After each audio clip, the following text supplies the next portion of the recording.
Hello বন্ধুরা, শাশুড়ি মা রান্নাঘরে তোমাদেরকে অনেক অনেক স্বাগত। দেখো আজকে আমাদের কী রান্না হচ্ছে তারই একটা ছোট্ট ভিডিও তোমাদেরকে শেয়ার করছি। করবো চিকেন কষা। দেখো চিকেনটাকে আমি নুন হলুদ আর হচ্ছে তেল দিয়ে ভালো করে ম্যারিনেট করে রেখে দিয়েছিলাম অনেকক্ষণ। আর এখানে পেঁয়াজ কেটে নিয়েছি, দেখো একটু বেশি পরিমাণে, যেহেতু মাংসের পরিমাণটা একটু বেশি। আর এখানে পেঁয়াজটাও কেটে নিয়েছি, আর এখানে আলু নিয়ে নিয়েছি, এখানে নিয়েছি টমেটো কুচি, আর এখানে দেখো নিয়েছি আদা রসুনের পেস্ট একসঙ্গে করে রেখেছি। এটা আমি মাংসটা তোমাদেরকে শেয়ার করবো, তোমরা প্রথম থেকে শেষ পর্যন্ত আমার ভিডিওটা দেখবে। অনেক দিন বাদে আজকে মাংস করছি। অনেক দিন বাদে বলতে অনেক অনুষ্ঠান ছিল, পরপর বিয়ে বাড়ি ছিল, যার জন্য মাংসটা আমাদের হয়ই না। আজকে অনেক দিন বাদে চিকেন কষাটা করবো, তোমাদেরকে শেয়ার করবো। তোমরা প্রথম থেকে শেষ পর্যন্ত পুরো ভিডিওটা দেখে কমেন্টে জানাবে আমার এই রেসিপিটা তোমাদের কেমন লেগেছে। আমি প্রথমে কড়াইতে তেল দিয়ে দেবো, দিয়ে আলুগুলো ভেজে নেবো ভালো করে।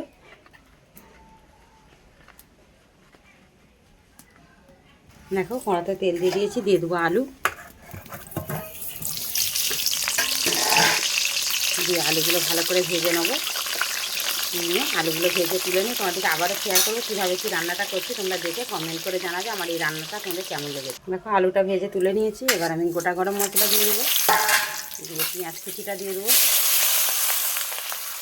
দিয়ে পেঁয়াজটা ভালো করে ভাজা ভাজা করে নেবো।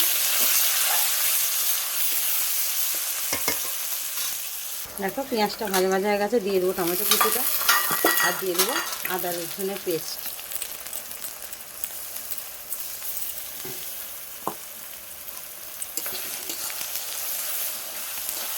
দিয়ে আমি কষাতে থাকবো। এদিকে বাদবাকি আমি যা মশলা লাগে, লঙ্কা গুঁড়ো হলুদ গুঁড়ো, সেটা আমি মিক্সির জারেতে নিয়ে ভালো করে ধুয়ে নেবো। মিক্সির জারটাতে আমি সমস্ত কিছু নিয়ে নিয়েছি, ওইটাও দিয়ে দেবো। দিয়ে মশলাটা আমি ভালো করে কষিয়ে নেবো, নিয়ে তোমাদেরকে আবারও শেয়ার করবো। মশলাটা একটু কষিয়ে নিয়ে মাংসটা দেবো। দেখো মাংসের কালারটা সুন্দর আসার জন্য এখানে আমি দিয়ে দেবো লাল লঙ্কার গুঁড়ো। কালারটা একটা সুন্দর কালার আসবে। দেখো মশলাটা আমার কষা হয়ে গেছে, দিয়ে দেবো মাংসটা, দিয়ে আমি কষাতে থাকবো, তোমাদেরকে শেয়ার করবো, তোমরা দেখতে থাকো। আমি চাপা দিয়ে দিয়ে কষাবো, যেহেতু আমার একটা ছেলে কষা মাংস খায়, তার কষা তুলতে হয়। তারপরে ঝোল করিনি, একটু হালকা কাই করি মাংসটা আমি। দেখো বন্ধুরা মাংসের কালারটা কত সুন্দর এসেছে।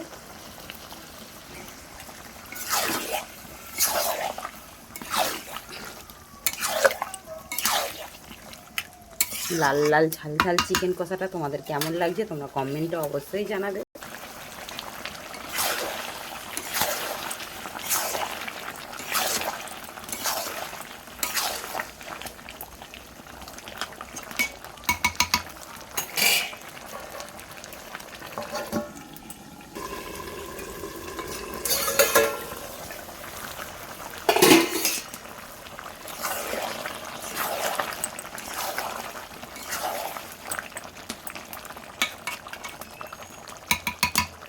দেখো বন্ধুরা চিকেন কষাটা আমার রেডি হয়ে গেছে। তোমাদের যদি ভালো লাগে লাইক কমেন্ট শেয়ার করো, আমাদের চ্যানেলটা সাবস্ক্রাইব করে নিও, তাহলে যা কিছু রান্না রেসিপি ভরবো সবই দেখতে পাবে। অনেক অনেক ধন্যবাদ। আর মাংসের কালারটা কেমন এসেছে কমেন্টটা অবশ্যই জানাবে।